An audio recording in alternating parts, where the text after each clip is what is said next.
कृष्ण हमें संसार में यही सिखाते हैं। दुनिया वालों, कितने भी बड़े बन जाओ, कितने भी ऊंचे बन जाओ, लेकिन अपनी जमीन को कभी भूलो मत।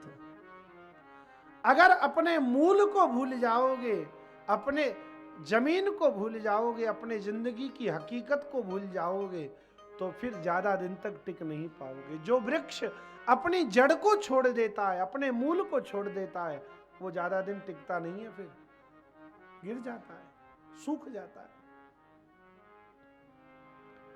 जमीन से जुड़े रहो भैया, जमीन से जुड़े रहो। कितनी बड़ी जीवन की ये बात है।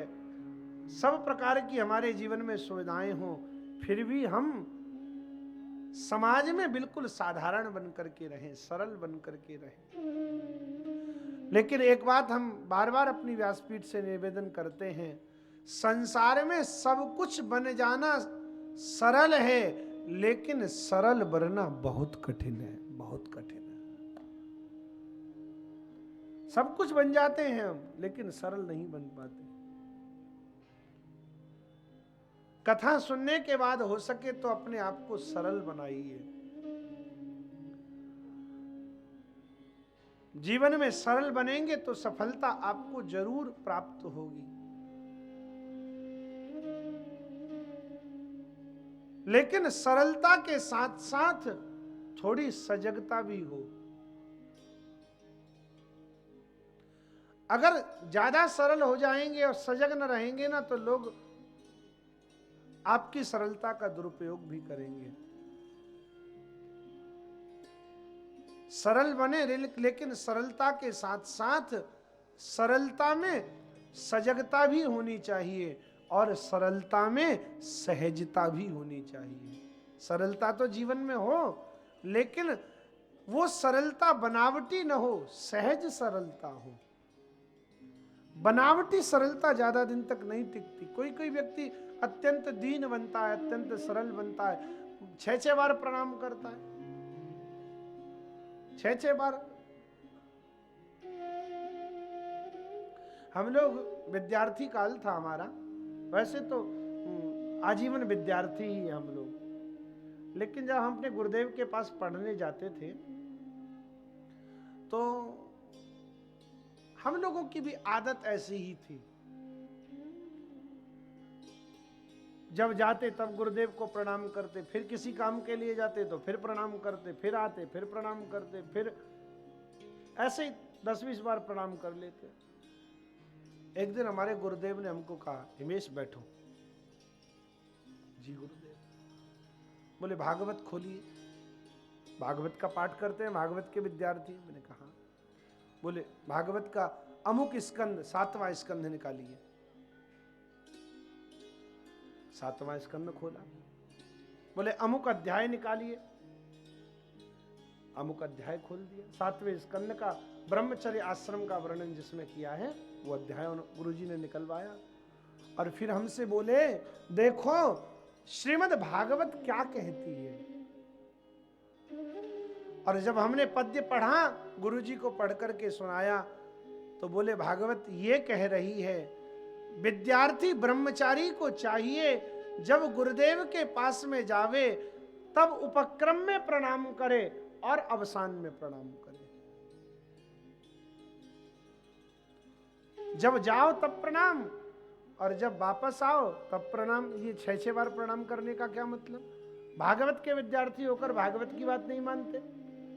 मैंने कहा गुरुदेव आज के बाद ये भूल नहीं होगी, आज के बाद ये अपराध नहीं होगा। ऐसे एक दिन हम अपने दीक्षा गुरुदेव के पास गए, गोपाल जी महाराज का दर्शन किया, प्रसाद मिला हाथ में, और हाथ में प्रसाद लेकर के, प्रसाद लेने के बाद हमने हाथ में प्रसाद था और जाकर गुरुदेव के चरणों का स्पर्श कर लिया। बहुत तगड़ी डांट पड़ी, मूर्ख हो, हाथ में प्रसाद लेकर के प्रणाम करते हो।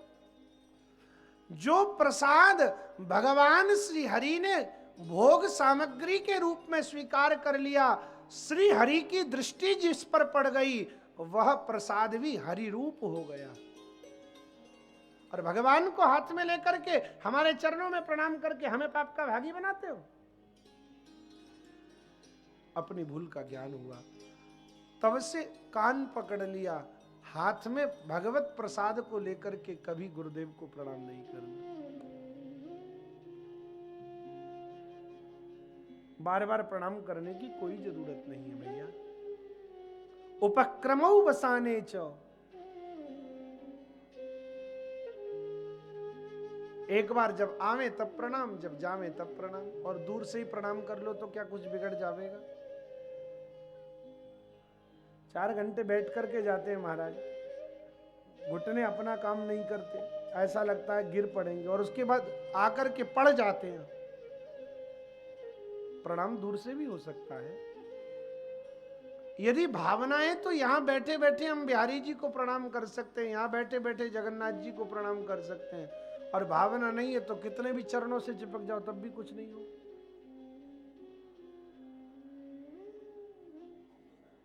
तो हम किसी पर आक्षेप नहीं कर रहे, क्योंकि होता क्या है, जहां गड्ढा होता है पानी वहां अपने आप जाता है। तो जिसकी कमी वो अपने आप समझेगा कि हम कहां गलत कर रहे हैं। हम कहना यही चाहते हैं, ऐसी न जाने कितनी गलतियां हम रोज करते हैं, लेकिन उन भूलों को हम सुधारें। श्रीमद् भागवत को केवल पढ़ें नहीं, इन ग्रंथों का केवल पाठ न करें, इन ग्रंथों की बातों को अपने जीवन में उतारें, तब तो कुछ लाभ होगा। भगवान श्री कृष्ण कहते हैं, सरल तो बनो, लेकिन वो सरलता सहज होनी चाहिए। तो बोले सरलता प्लस सहजता, सरलता तो हो लेकिन बनावटी नहीं, सहज होनी चाहिए।